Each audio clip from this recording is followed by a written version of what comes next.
Personnellement, j'utilise Twitter tous les jours. Quand je dis tous les jours, c'est évidemment plusieurs fois par jour. C'est-à-dire que c'est une lecture le matin, quasiment au réveil.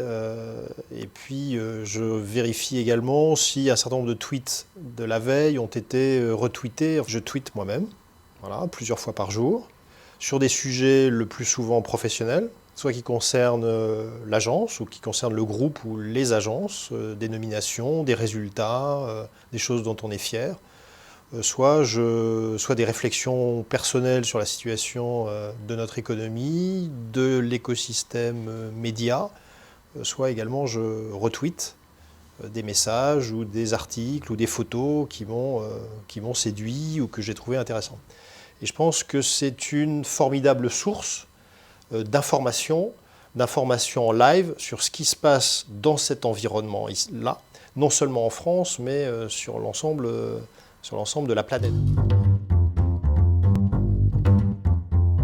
On utilise Twitter, non seulement pour diffuser des informations que l'on souhaite voir irriguer les réseaux sociaux, et ça fait appel effectivement à la mobilisation des équipes pour qu'elles-mêmes retweetent et réutilisent les tweets, soit, j'allais dire, les tweets officiels émanant du groupe, soit les tweets officiels émanant des agences, soit des membres ou des collaborateurs de ces agences. Je pense que ça facilite déjà la circulation de l'information dans l'écosystème interne du groupe, mais également au-delà, parce que finalement on se rend compte que la plupart des informations que l'on peut transmettre aux collaborateurs ont également vocation à être transmis à nos clients et au-delà de nos clients au marché.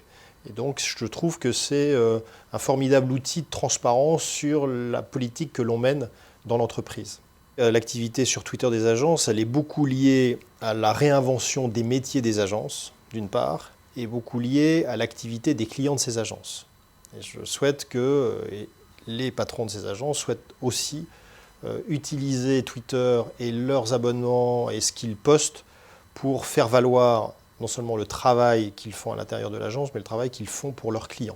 Et donc quand on a une belle opération qu'on réalise avec nos clients, que ce soit sur Twitter ou ailleurs, on utilise Twitter pour aller en parler au marché.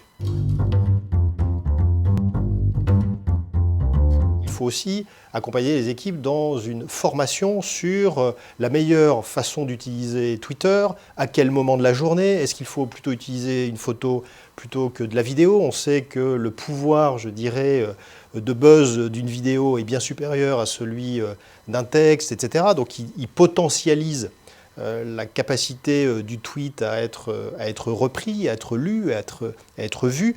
Donc ça veut dire qu'il y a des choses à leur faire apprendre. Il y a un système de formation avec Twitter qui s'appelle Flight School, Twitter Flight School. Il y a plus de 10% des collaborateurs qui sont déjà certifiés.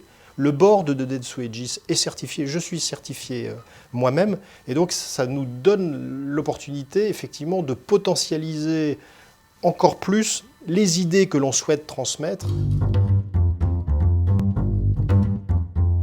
Les marques vont de plus en plus, d'une part sur les réseaux sociaux, et utilisent de façon de plus en plus pertinente Twitter. Je pense à Société Générale qui a démarré déjà il y a 3 ans en considérant que Twitter pouvait être un formidable outil de communication et de relation, puisque c'est totalement interactif, avec ses clients et qui avait une efficacité qui était sans aucun doute supérieure à ce que pouvait être l'efficacité d'un call center. Et aujourd'hui, je sais qu'ils sont très satisfaits de la mise en œuvre de cette relation entre les clients et Société Générale, avec des réponses qui interviennent en moins d'1 heure, ce qui est assez formidable. La communication publicitaire venait interrompre un programme. Et dans une lecture de magazine, une page de publicité vient interrompre une lecture où ça s'intercale entre 2 articles.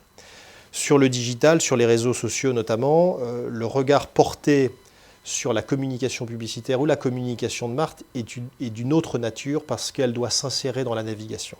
Et ça signifie des formats différents. Des formats, on dirait, mobile natifs, c'est-à-dire des formats créés pour le terminal mobile, puisque sur Twitter, 80% de l'usage de Twitter se fait et se fera de plus en plus sur mobile. Ça veut dire qu'il faut réinventer des formats.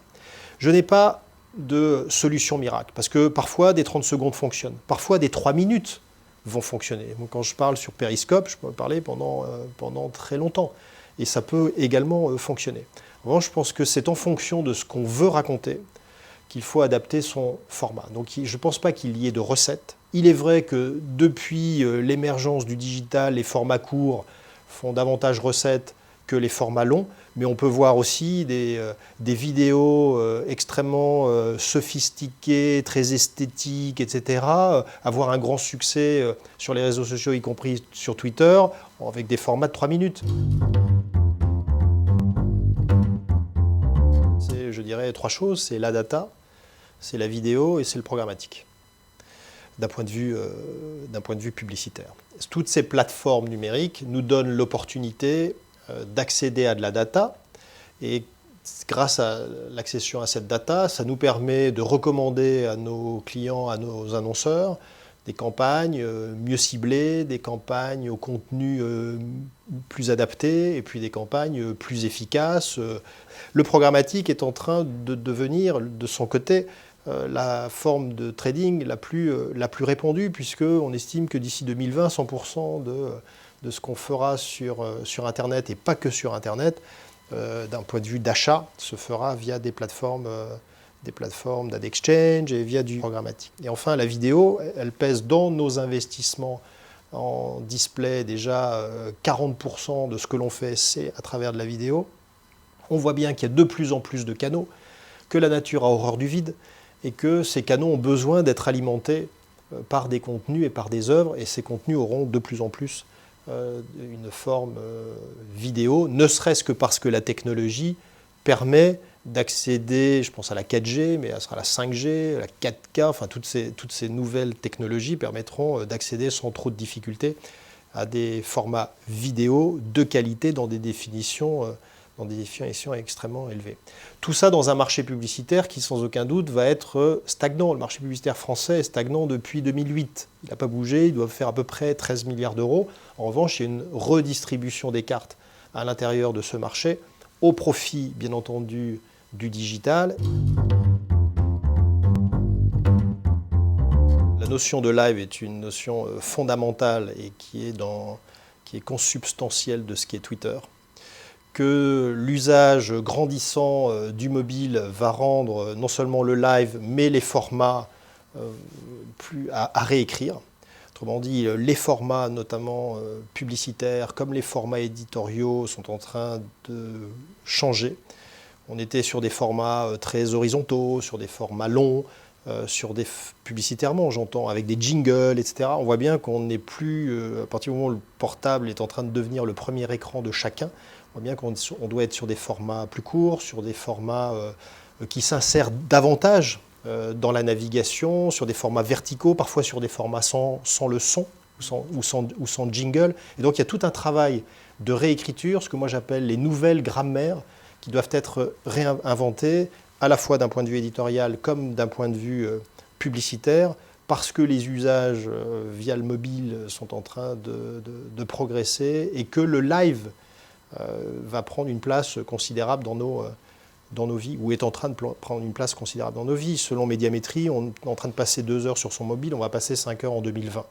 Et donc je pense que Twitter, à condition que les marques, à condition que les agences disposent des formats qui vont bien, a un formidable potentiel, compte tenu de potentiel de viralité. Sur la vidéo, je constate que Twitter veut aller de plus en plus loin avec des formats innovants, des formats en live, des formats interactifs, y compris en combinaison avec la télévision. On sait qu'aujourd'hui, 80% de l'audience de Twitter est à peu près au même moment que les prime time de télévision. Donc on voit bien qu'il y a un lien extrêmement fort entre la télévision et Twitter, que ce soit pour The Voice ou pour d'autres programmes. Donc nous, on utilise beaucoup cette relation télévision, Twitter, pour bien expliquer, y compris aux annonceurs, qui reste très engagé en télévision qu'on peut potentialiser, rendre encore plus performant leur dispositif d'un point de vue